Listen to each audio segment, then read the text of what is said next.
What glamorized career path is actually a complete nightmare? Chef. Long hours. Shitty environment. Nothing is ever good enough.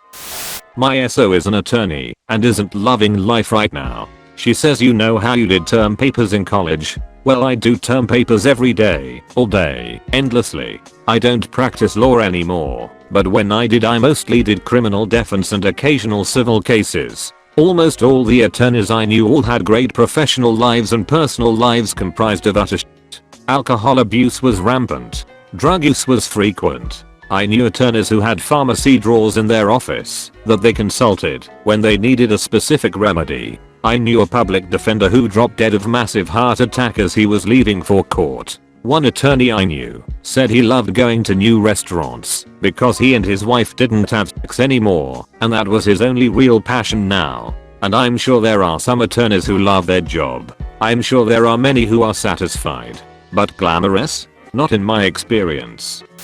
Radio announcer. Like a lot of other jobs in the entertainment industry, it's full-time work for part-time pay. Second jobs are common. Your pizza delivery guy just may be your favorite morning show host. At least, that's how the morning guy at my station made ends meet until he was laid off in the last round of cutbacks. Now we're a hybrid station, which is the preferred business model these days. That's a fancy way of saying one person does everything while you run a ton of syndicated programs. 12-hour days of minimum wage. Veterinarian. Insanely competitive schooling that crippled you with debt, with a depressing debt income ratio after graduation. Most of your patients don't like you, and most of the owners think you're getting rich upselling them unnecessary services when their dogs' exploding eyeball cancer can be cured with raw organic exotic meats or CBD or coconut oil, but you're withholding that information because you're in bed with big kibble. High stress, stagnant wages, long hours, holiday leave. Rampant depression. Lost count of how many colleagues have committed suicide. Sometimes tempted to join them. Political staffer. Most jobs in politics pay very little money and require you to work 80+ hours a week for a boss who is guaranteed to have a gigantic ego. You also have to look for a new job after every election day. I don't know if nightmare is the word, but my wife has finally reached her lifelong goal of becoming a zookeeper at one of the top zoos in the US. She is very happy to have the opportunity to hand food to otters, have reindeer eat out of her hand, and brush okapi. However, she took on tens of thousands of dollars in student loans and did months of unpaid work at the zoo to get the job, which is seasonal, requiring she be off 2 months a year. She gets up at 4 AM and does farmhand style physical labor for 8 hours a day for about $9 an hour with no benefits. I'm thrilled that she reached her goal, and I'm happy that she is happy, but I'm pretty disenfranchised with the whole thing. Listen up, kids. Any job that seems glamorized has more than likely resulted in an oversupply of people wanting to do that work, while demand has not increased, thus bringing the compensation down for that line of work. I started working in television from a too young an age. It was amazing to witness all the behind the scenes stuff, but the reality is that these days you just can't make enough money from performing on TV, let alone the deprivation of creative freedom, which is what got my show cancelled, I think. Film crew. Yes, you sometimes meet famous people. Sometimes they're cool, often they're really not. The days are 14+ hours of work with a commute of who knows how long on either end, depending where you're shooting. You have half an hour for lunch. Coffee breaks are whenever you're not needed on set, so depending on your job, I was in camera, and we rarely had a down moment. It could be almost never. More often than not, someone on set is yelling. People lose their minds over making really shitty entertainment. You start work by 7 AM on Monday, and by Friday you're coming in at 4 PM, and leaving when the sun comes up on Saturday. There are no paid holidays, no paid sick days, no paid vacation. If you don't work enough qualifying hours, the union kicks your healthcare. And this is, if you're in a union. Non-union, much worse. Sexual harassment is through the roof, but the kids who get it the worst are afraid to say anything, or they'll lose their jobs. I have been told some real horror stories about famous actors, some of whom I still haven't seen get outed by the Me Too movement. And I'm not talking word of mouth, second-hand stories. I'm talking about young women who whisper to each other watch shows to avoid and make them swear to never use their name, because if they want to work in this industry, they can't be known as a troublemaker. I watched so many co-workers fall into addictions, lose family, miss their children's lives over the dumbest TV shows in the world. If you go union, the money can be good, but it's not worth it. It's just not worth it. Flight attendant. The travel would be amazing, but let's face it, you're a glorified waitress working in a cramped aluminium tube. This is kind of niche, but scuba dive instructor. I did it for 3 years. I can't begin to tell you how many times people wished they had my job. A decent portion of the job was selling. I hate forcing people to buy things, but I had to have a certain percentage of people buy a mask, at least. The mask was about 25% of the cost of an open water course. Chances are they'd never use it again.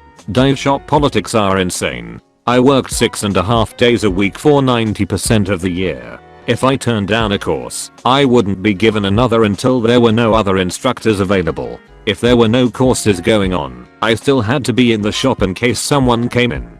During slow times there would be 7 or 8 instructors hanging around doing nothing. We all lived less than 5 minutes away. My dive shop would only hire people who were attractive enough. They'd also refuse to hire people who had trained at certain other dive schools in the area. The owners would go out of their way to be charming to the customers and then take the piss out of them as soon as they were out the door. The amount of responsibility is huge and nobody even thinks about it until you point it out. You're taking 4 people into a deadly environment and have to bring them back in the same state they went into it in.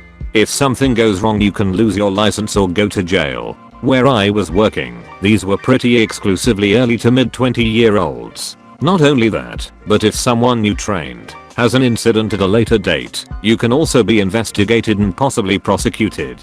I was diving in 30 Celsius, 86 Fahrenheit, water. I constantly had an infection. Could be from a small cut, or my ears or my throat. It was constant. Long, very hard work days, 12-hour days were about the norm. I'd teach, be dragging around the tanks I was responsible for weighing 20 kg each as well as tons of other gear, and putting on my be happy around the customer face whilst keeping them from dying. It's like a combo of retail and warehouse work. It also diluted my love of diving.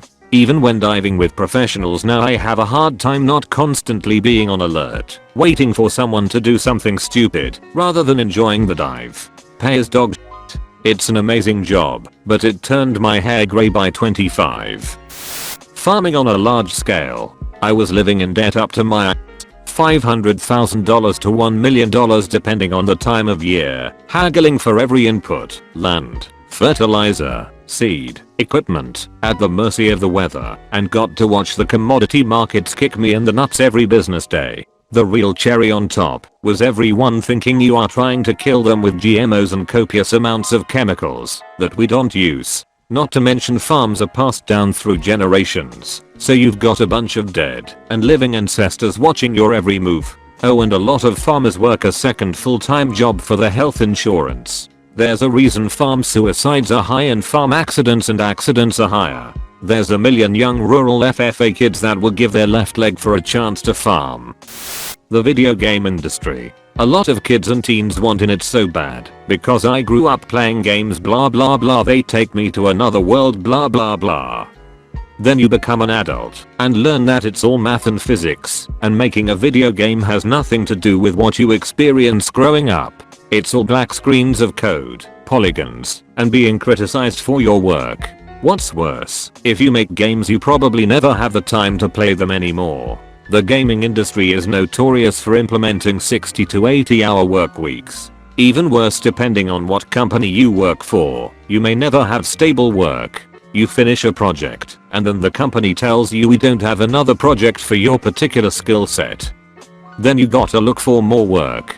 And if all that wasn't bad enough, you'll probably never work on a game you want to work on. All those big fancy games and indie darling on Steam are a very small fraction of what exists. Barber's Horse Adventure? Those people got degrees and we're inspired by the same games as you. Crappy Candy Crush knockoffs. Same degree and inspiration. Stupid tabletop games that you only see in the family section at Walmart. Those also utilize game designers or programmers. Don't get into video games because you like video games. Get into video games because you're passionate about math and science. Make sure to subscribe to our channel and hit the notification bell. Let us know your thoughts on this topic. See you soon.